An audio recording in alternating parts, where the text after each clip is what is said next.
Welcome to What Are You Reading with the Public Library of Mount Vernon in Knox County.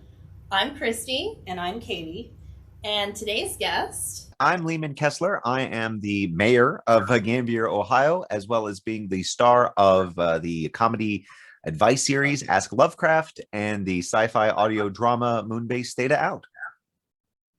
That's fantastic. We're really happy to have you here. And I was very excited to read your choice for our book discussion. Love it. The Knife Man by Wendy Moore, which I read last week and over the weekend. Totally enthralled. So lots of questions for you. What made you decide to choose this book? So my father's a surgeon. He was actually a surgeon missionary. So I grew up in West Africa. I spent a lot of time in hospitals with him, kind of trailing after him. And we worked at Vanderbilt for a number of years doing surgery and surgical education. And a couple of years back, I was visiting him and was in his office, and I saw that on the bottom of his shelf, he just had copy after copy after copy of this book. And I'd never heard him mention this book before. And I thought, well, okay, if Dad's got 80 copies of this, I'm just going to take one and see what it's about. And it was mind blowing. I didn't know what to expect. And it is this fantastic sort of narrative biography of John Hunter, who I had never heard of, but was this kind of giant of surgical science and experimentation and grave robbing. And so, this, and the book just it just kept going. I sort of would, you expect it to be very dry and very sort of, dealing with medical issues and things like that. And instead it's got self-experimentation. It's got him stalking this poor Irish giant to try to steal his bones, like some weird fairy tale villain.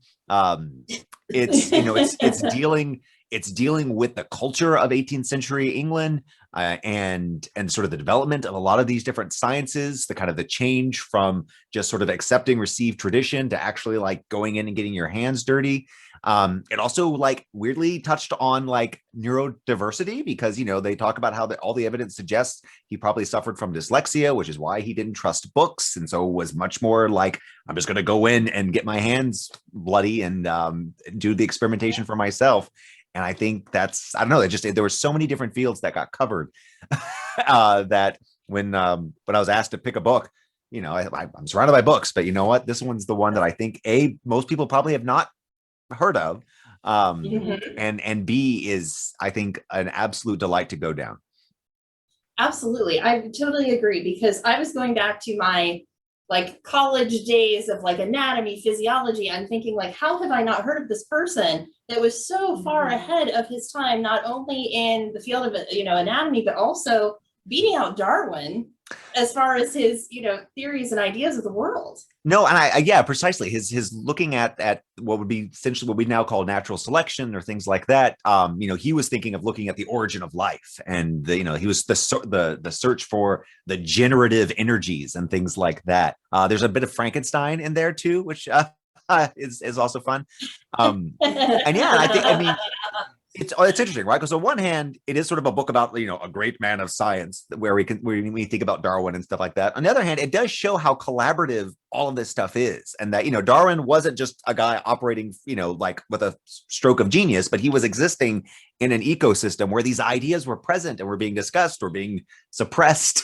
And I think the same goes for Hunter. I think John Hunter likewise is, it obviously had some very interesting personal qualities that allowed him to really kind of excel. But, we look at the relationship with his brother, we look at the relationship with all the other sort of medical folks in his community that he was a part of. And you realize that, well, yes, obviously there's something special here. He is also part of an ecosystem. And I think that's really important. I think we get very romantic notions of genius and romantic notions of sort of solitary, bold men who go and advance the sciences, when really it is always very collaborative, and there's always someone doing the washing up or the digging up of bodies. And the book that I think does a really Wendy Moore has gone on to write other books around similar periods, and from what I've heard, they're equally fascinating and really do a great job of taking kind of one singular person and showing the kind of the world around them and exposing sort of parts of history that we don't think about. I actually was going to ask you about that, like, because this is the first thing I've read by Wendy Moore. So I'm really glad to hear you say that, because that's something that we really like to do on the podcast here, is get people excited about new to them authors and say, hey, if this is something that sounds good to you, why don't you check out some other, not only this one, let's go down the rabbit hole and see how far we can go with, with this person. So I know I definitely am interested, because I loved that journey that we got to spend with the grave robbers, that kind of thing, the people that surrounded him that, like you said, made him who he was. One of our questions would be, and this is kind of a fiction question, I'm pulling it over to nonfiction. Who, if they were to ever make a movie around this, who would you like to play John Hunter? So about 10 years ago, they actually tried to make this into a TV show. David Cronenberg.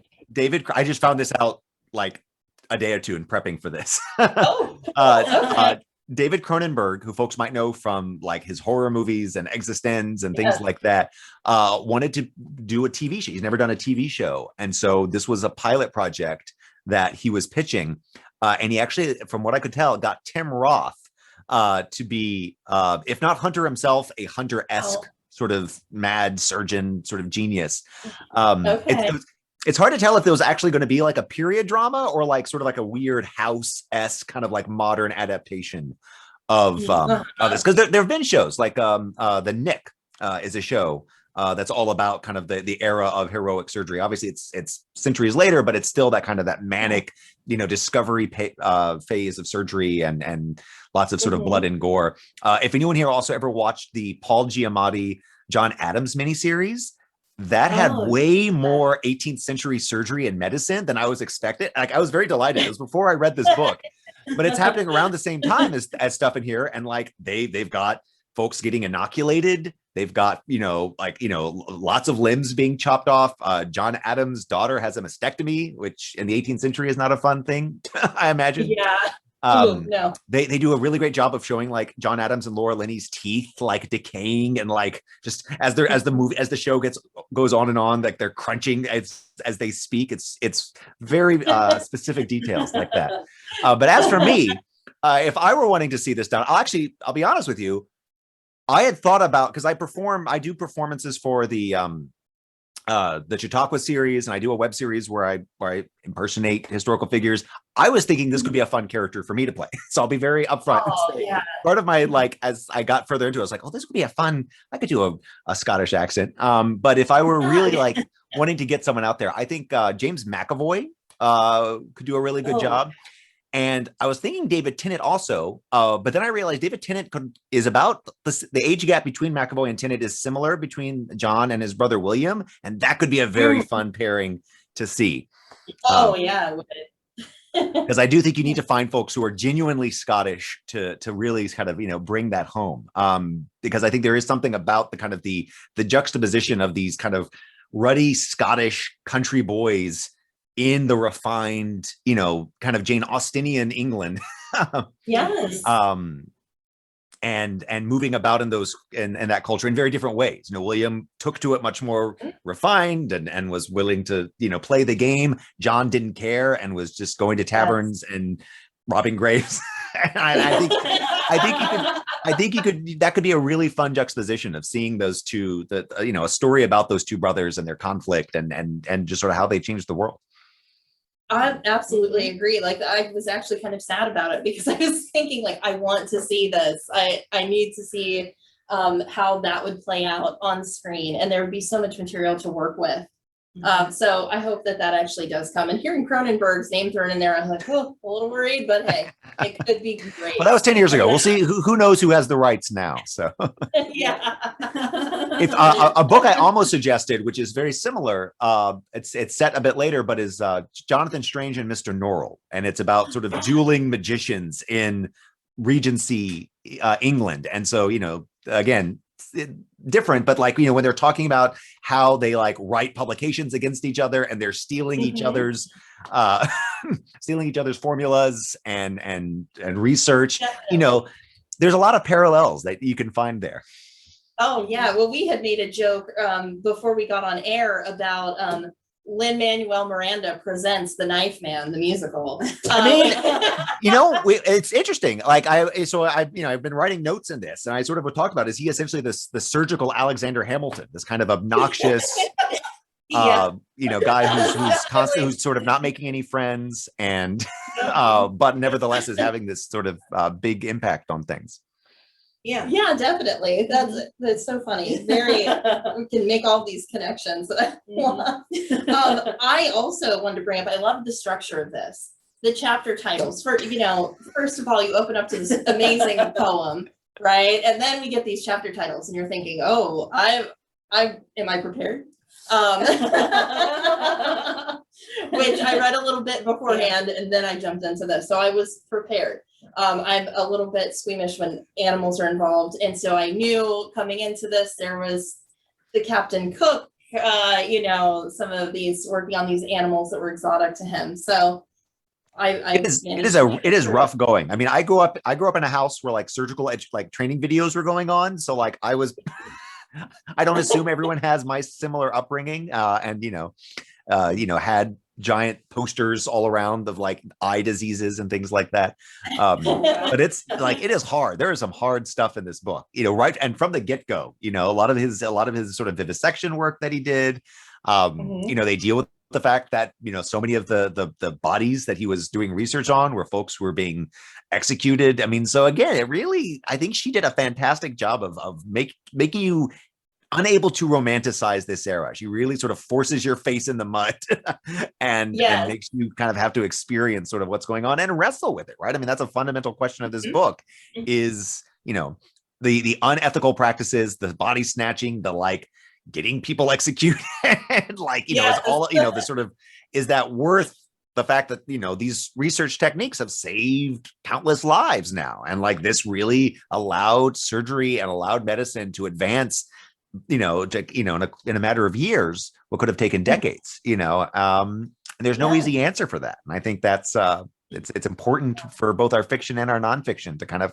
challenge us and challenge our notions of history and realize that, history is not just sort of made up of either good guys and bad guys, but folks who contain multitudes.